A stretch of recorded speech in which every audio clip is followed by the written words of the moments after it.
হেই বন্ধুগণ, welcome to কেশরায় Patton পুরো blog.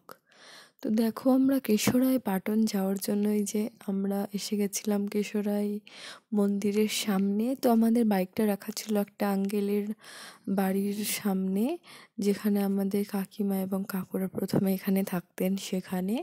তারপরে এই যে আমরা এসে গেছিলাম প্রায় 250 থেকে 300 সাল পুরনো এই ইংরেজ আমলে বানানো এই কেশরায় পাটন মন্দিরে বা কৃষ্ণরাজ মহারাজের মন্দিরে। তো আমরা জুতো পরেই চলে গেছিলাম ভেতরে। অবশ্য জুতো খোলার একটা জায়গা ছিল, সেখানে আমরা আমাদের জুতোগুলো খুলেছিলাম। প্রথমে তো আমি এখানেই খুলতে যাচ্ছিলাম, তারপরে আমার কাকিমা মানা করলো যে এখানে খুলতে হবে না, কারণ অনেকজন উঠিয়ে নিয়ে যেতে পারে, তাই ভেতরে খুলতে। তো এখানে এই যে পুজোর সামগ্রীও বিক্রি হচ্ছিল, নারকেল, ফুল, নানা ধরনের জিনিসপত্র। তো আমরা বাড়ি থেকে খাওয়া দাওয়া করে এসেছিলাম, ওই জন্য আর পুজো দিলাম না, ঠাকুরের দর্শন করতে এসেছিলাম। কারণ এটা ছিল হচ্ছে অগ্রহায়ণ মাসের শুরুর দিক, মানে কার্তিক মাসের পূর্ণিমাতে এখানে, কার্তিক মাসের সংক্রান্তির দিনে এখানে পুজো হয়, এবং পুরো 15 দিন ধরে সামনে মেলা বসে। এবং এই যে চম্বল নদীর ধারে এই মন্দিরটা রয়েছে, এই মন্দিরে যখন কার্তিক মাসের পূর্ণিমাটা শুরু হয় তখন থেকে এখানে পুজো এবং মেলা শুরু হয়ে যায়। আর পুজো তো এখানে 12 মাসই হয়। বিকেল 3টের সময় মন্দির খুলে যায় এবং 12টার সময় বন্ধ হয়। দুপুর 12টার সময় বন্ধ হয়ে যায় এবং 3টের সময় মন্দিরের দরজা খোলে। তারপর সারা রাত্রি মন্দিরে পুজো বা দর্শন হয় এবং রাত 9টার দিকে আবার মন্দির বন্ধ হয়ে যায়। তো এইখানে যে কেশরায় মহারাজ রয়েছেন, সেই কেশরাজ মহারাজ আসলে কৃষ্ণ ঠাকুর, আমাদের ভগবান কৃষ্ণ। আসলে ভগবান কৃষ্ণ এখানে শ্বেত বর্ণে পূজিত হয়, শুভ্র বর্ণে, মানে যতগুলো কৃষ্ণ ঠাকুর আজ অব্দি আপনারা বা আমরা দেখেছি সবই কৃষ্ণবর্ণ, মানে কৃষ্ণ ঠাকুর সব জায়গাতেই আমরা কালো রঙের দেখেছি, তাই তো। কিন্তু এখানে যে কৃষ্ণরাজ মহারাজ রয়েছেন, তিনি হচ্ছেন শুভ্র বা সাদা রঙের। আর ওই যে সামনে দেখলেন, ওই সামনে ওখানে কিন্তু মেলা বসেছে। আর এই যে এইটা হচ্ছে মন্দিরের চারিপাশটা। তো দেখুন, প্রায় 250 থেকে 300 বছর পুরনো একটা মন্দির, যে এত সুন্দর যে তার কার্যকলাপ কি বলবো। মন্দিরে যেভাবে ডিজাইনগুলো অতি সূক্ষ্ম ডিজাইনগুলো রয়েছে, তখনের যুগের যে মিস্ত্রি বলতে পারেন বা যে কারিগররা বানিয়েছে, তাদের ধৈর্য কতটা। তাজমহল কি আর তাহলে এমনি এমনি বানাতে পারতো? দেখুন, এই যে এইটার দিয়ে সকলে এখানে জুতো খুলে তারপর ভগবানের মন্দিরের উপরেই দর্শন করতে যাচ্ছে। ওই যে দেখুন, আমিও চলে যাচ্ছি মন্দিরে। এই যে এখানে মন্দিরে লেখা আছে শ্রী কৃষ্ণরাজ মহারাজের মন্দির।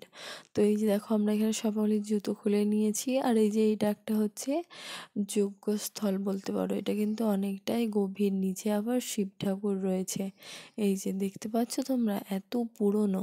আগে এটা নিচে গিয়ে জল, মানে শিব ঠাকুরের মধ্যে জল দেওয়া যেত, কিন্তু এখন সে ব্যবস্থাটা নেই, সেই জন্য উপর থেকেই মানুষে কিন্তু জল দেয়, বা পণ্ডিত মশাইরা উপর থেকেই জল দিয়ে অভিষেক করেন মহাদেবের। তো এই যে দেখো, আমি আমার ছেলেকে নিয়ে চলে গেছিলাম উপরে।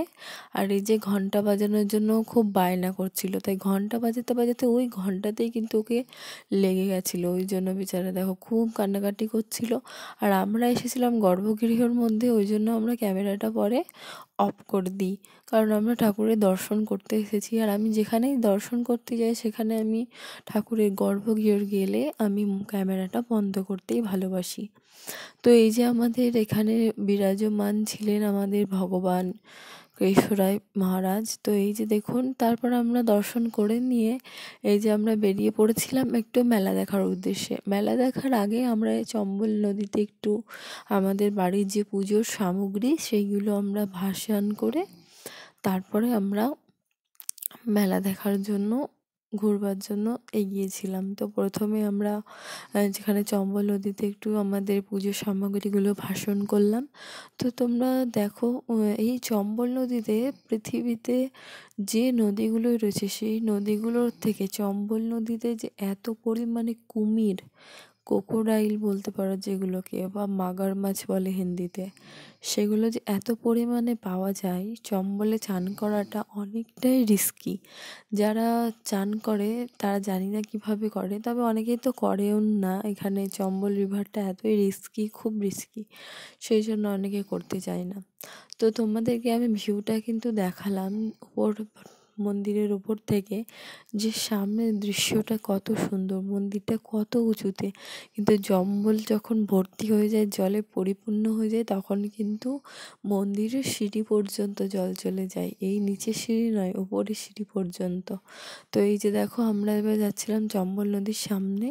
তো আমি পিছনে আসছিলাম, ক্যামেরাটা আমার হাজব্যান্ড নিচ্ছিল, ক্যাপচার করছিল। তো এইটা হচ্ছে মহিলাদের ঘাট, সেই জন্য আমি বারবার বারণ করছিলাম যে তুমি ক্যামেরা করো না, কারণ এটা মহিলাদের ঘাট। এখানে মহিলারা নানা ভাবে স্নান ধ্যান করতে পারে। তো এই যে সামনে আমি সেই জন্য ভিডিওটাকে অনেকটাই শর্ট করে দিয়েছিলাম তোমাদের ফটোফট দেখানোর জন্য। তো আমরা আমাদের জিনিসপত্র বিসর্জন করে মেলা দেখার জন্য যাচ্ছিলাম, এবং পাশেই রয়েছে পুরুষদের স্নানাঘাট, যেখানে পুরুষরা স্নান করে। সেখানে পুরুষরাও নানা রকম ছোট জামা কাপড় পরে স্নান করছিল। এটাই নয় যে মহিলারাই এরকম করে, পুরুষরাও করে। তো ক্যামেরাটা এইসব জায়গাতে না করাটাই ভালো। তো ও না জানতে সেটা করেছিল। তবে মহিলারা সেখানে স্নান ধান না করা তাদের হয়ে গেছিল, তারা নিজেদের পুজো আর্চা করছিল কাপড় চোপড় পরে। তো এই যে দেখো, পিছনের দৃশ্যটাও দেখতে পারো, সামনের দৃশ্যটাও দেখতে পারো, খুব ভালো ছিল। তোমরা আসো এবং দেখো। ধন্যবাদ।